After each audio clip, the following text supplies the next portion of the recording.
Hindi maikakaila na isa si Vice Ganda sa pinakamalaking pangalan sa industriya ng showbiz ngayon. Pero lingid sa kaalaman ng marami, hindi siya kabilang sa original na hurado ng It's Showtime noong ito ay nagsimula noong 2009.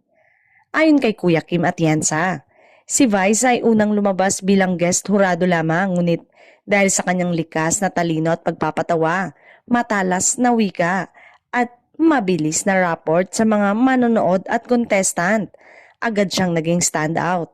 Hindi nagtagal, ginawa na siyang permanent hurado at mula noon, nagsimula ang kanyang iconic journey sa telebisyon.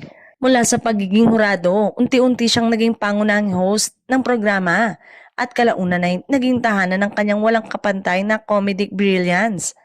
Sa paglipas ng panahon, ang kanyang pangalan ay hindi na lamang nauugnay sa Showtime, kundi sa buong entertainment industry.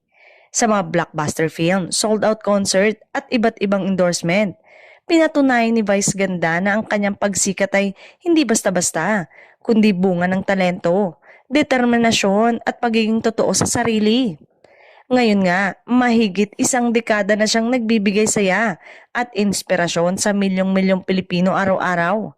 Ang kanyang kwento ay patunay na minsan ang mga unexpected breaks ang nagiging daan sa pinakamalaking tagumpay.